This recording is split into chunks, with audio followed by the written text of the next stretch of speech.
Everyone, chapter number 3 शाल। इसका जो है आज मैं आपको एक्सप्लेनेशन कराने वाली हूँ। और जैसे कि इसका पार्ट 1 हो चुका है तो ये पार्ट 2 है। पार्ट 1 अगर किसी ने नहीं देखा है तो प्लीज़ मेरे चैनल पर जाकर पार्ट 1 देख लीजिए ताकि आपको कंटिन्यूएशन में चैप्टर समझ में आए। तो स्टार्ट करते हैं। मी 2004 साली मराठी साहित्य संमेलनांचा बिनविरोध अध्यक्ष झालो। यहाँ पे लेखक कह रहे हैं ईयर है 2004 और मैं बिन विरोध करते हुए अध्यक्ष बन गया। किसका अध्यक्ष बना? तो मराठी साहित्य संमेलन का। तत्कालीन 1-2 वर्षात माझ्यावर शालीची वर्षाव झाला। तत्कालीन कंटिन्यूअस 1-2 साल कुछ ऐसे गुजरे कि मुझ पर शालों की बारिश होने लगी। एवढ्या शाली जमेत गेल्या की माझ्या 8x6च्या खोलीत त्यांना ठेवण्याचा शक्य नव्हता। इतनी सारे शॉल जमा हो गई थी कि मेरी 8x6 यानी 8x6 की खोली के अंदर शॉल रखने की जगह नहीं थी।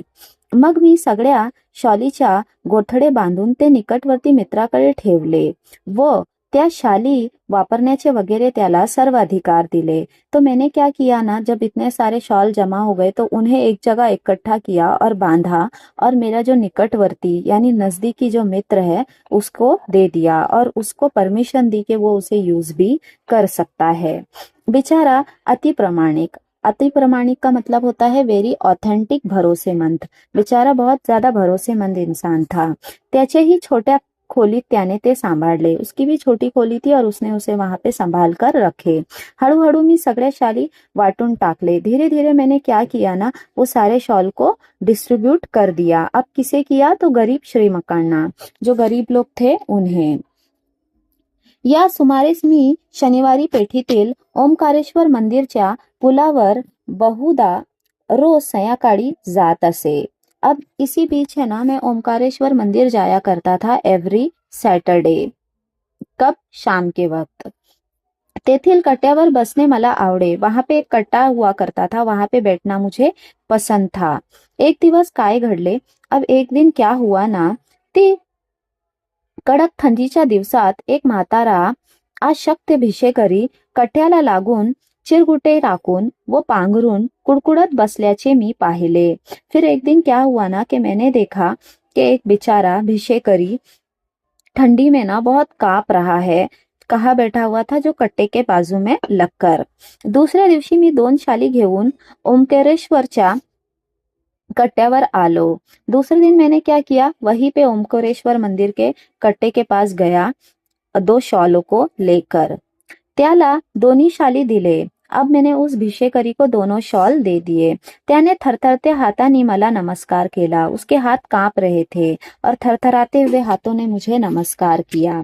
पुढे 4-5 दिवस मला काही कामामुळे संध्याकाळी ओमकारेश्वरला जाण्याचा उसंत लाभला नाही।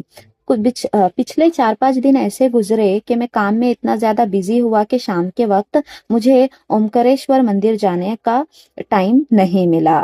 त्यानंतर मी नेहमीप्रमाणे ये जा करत राहिलो। लेकिन उसके बाद जैसे मैं हमेशा हर सैटरडे जाया करता था, मैं उसी तरीके से जाने लगा। मग एकदम त्या भिषेकरी उर्दाच्या आठवण आली। फिर अचानक मुझे एक दिन उसकी याद आ गई। किसकी? उस भिषेकरी की। तो नेहमीच्या ठिकाणी नव्हताच। तेथील पुलावर चक्कर मारावी म्हणून मी उठलो वो पुलावरून चालू लागलो। वो हमेशा की जगह पर नहीं था, तो मैंने सोचा चलो मैं पुल पर चढ़ जाता हूँ, यानी वो ब्रिज छोटा सा था, वहां पर चलकर मैं चक्कर लगाने लगा।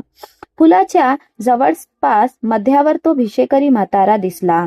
पुल के नजदीकी तरफ मुझे वो भिषेकरी बूढ़ा यानी ओल्ड आदमी दिख गया। मी लगबगीने त्याच्याकडे गेलो। मैं फटाफट उसके पास गया। पाहतो तो काय, मैं क्या देखता हूँ, तीच चिरगुटे अंगाखाली व अंगावर, वही फटे पुराने कपड़े उसके बदन पर, ते कुड़कुड़ने, तेज दिनवने जीने, वही उसी तरीके से फटे हुए कपड़े और उसके बदन पर जैसे मैंने शॉल वगैरह दी थी वो मुझे नहीं दिखाई दे रही थी और वो ठंडी से कांप रहा था। मी म्हटले, मैंने कहा, बाबा तुम्ही मला ओळखले? बाबा क्या आपने मुझे पहचाना? त्याने नकारती मान हलवले। उसने ना में मुंडी हिलाई, यानी उसने शायद उन्हें नहीं पहचाना था. मग मीच म्हटले. फिर मैंने खुद ही कहा, बाबा 5-6 दिवसापूर्वी मी तुम्हाला 2 शाली दिल्या होत्या, आठवते? बाबा मैंने 5-6 दिन पहले आपको 2 शॉल दिए थे, क्या आपको वो चीजें याद है? यावर म्हातारा खुल्ला वो पुन्हा हाथ जोड़ून मनाला. इस जैसे ही मैंने ये बात कही तो वो ओल्ड आदमी जो है उसने जो है चीजों को याद किया और फिर हाथ जोड़कर मुझसे कहा, हे भल्या माणसा, तू लई मोठा. उसने कहा, हे भले आदमी, तू बहुत बड़ा है. म्यासनी शाली दिले. मुझे जो है प्यार से शॉल दी. पण बाबा, लेकिन बाबा, म्या भिशेकरीला शाली कशा शोभतील? लेकिन बच्चा, मुझे बाबा ये बता कि मैं जो भिशेकरी भिक्षा मांगने वाला इंसान हूँ, क्या मुझे ये शॉल शोभा देती है? त्या शोभेपेक्षा पोटाची आग लई वाईट. उसने कहा कि इस शोभापेक्षा, यानी कि ये जो मुझे ये शोभा नहीं देगी, ये पेट की आग जो है बहुत बुरी है. वाईट यानी बुरी. मी शाली इकल्या वो 2-3 दिवस पोटभर जेवून घेतला बाबा.